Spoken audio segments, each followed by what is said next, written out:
Let's suppose that we have an n by n matrix and we are wondering if we can diagonalize this matrix. Then what we need to do is we compute the characteristic polynomial, which is p of lambda equal to the determinant of a minus lambda I, and then we find the roots of this polynomial. And let's suppose that we have some roots. These are the complex and real roots. These are called the eigenvalues. The roots of these polynomials are the eigenvalues of the matrix. We consider the matrix A minus lambda 1 the identity, and here A minus lambda k the identity. And then we will consider the null of these matrices. And then we find a basis for this. Let's suppose that here we have B1, 1 and B1, let's say L sub 1. And here we have BK1 and here we have BK L sub k. L sub 1 is the dimension of null of A minus lambda 1 the identity, and so on. Here L sub k is the dimension of A minus lambda k the identity. Remember that these spaces are called the eigenspaces. These are the eigenspaces. And then what we have is that if the sum of these dimensions, if L1 plus Lk is equal to n, the dimension of the matrix, then we can diagonalize the matrix. Otherwise, we cannot diagonalize the matrix. Then that's the theorem. And in the case that this sum is equal to n, then what we can do is we can consider P equal to the matrix with these columns. B1, 1, B1, L sub 1, and then you write the next one and the next one until you get to this, which is BK1, BK, L sub k, and then here, since this is true, this would be an n by n matrix. And something that we can check is that this matrix has an inverse, and then the diagonalizing happens like this. We have that the matrix A is just P times D times P inverse, where D is the matrix lambda 1, and then you write lambda 1. How many times you write lambda 1? L sub 1 times, but this is L sub 1, the dimension of this eigenspace associated with lambda 1, and then you keep going, and here you write lambda k, and how many times you write this? You write L sub k times, and then this is a diagonal matrix, and then we can check that A is equal to P times D times P inverse. Let's see an example.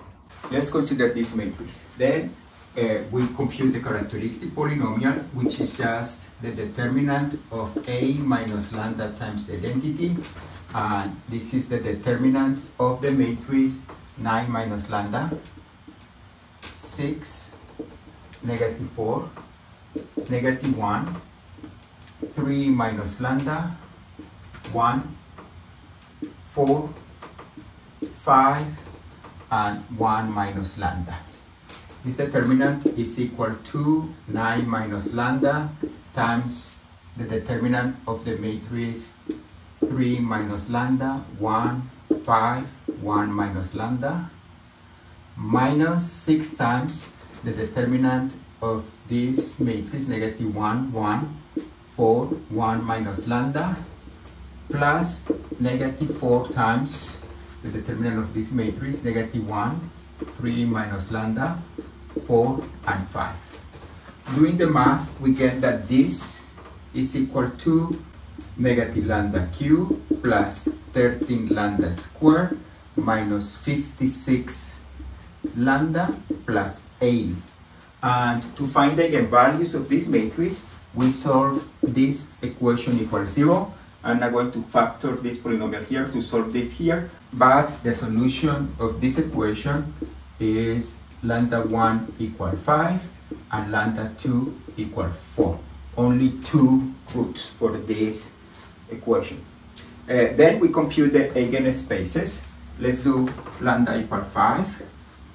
For lambda equals 5, then we have to compute a basis for the null of A minus 5 times the identity, which is the null of the matrix 4, 6, negative 4, negative 1, 3 minus 5 is negative 2, 1, 4, 5, and 1 minus 5 is negative 4.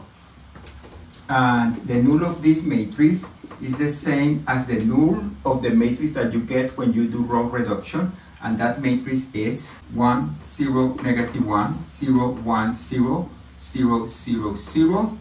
And then to compute a basis, we have to solve the system, the homogeneous system x1 minus x3 equals 0, x2 equals 0. Notice that here x3 is a free variable. And therefore, to find a basis, we solve the system in parametric vector form, which is x1 is equal to x3, x2 is 0, and x3 is free. Then we just write x3, and this is x3 times 1, 0, 1. That means that a basis for this eigenspace is the vector is given by the vector 1, 0, 1. Let's do lambda equal 4.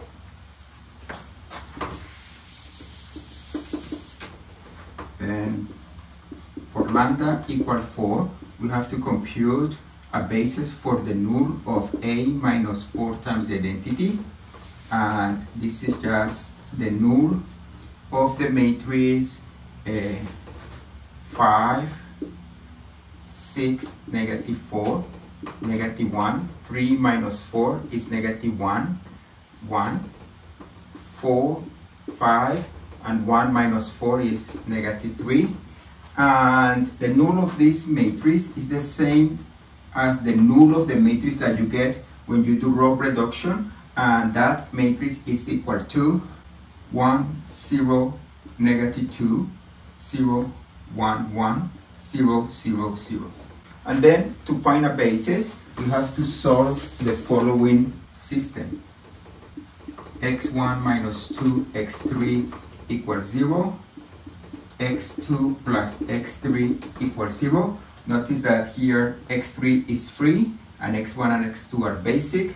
Then we solve the basic in terms of the free, and we write in parametric vector form. x1 is just 2 times x3, x2 is negative x3, and since x3 is free, we just write x3, and this is x3 times 2, negative 1, 1.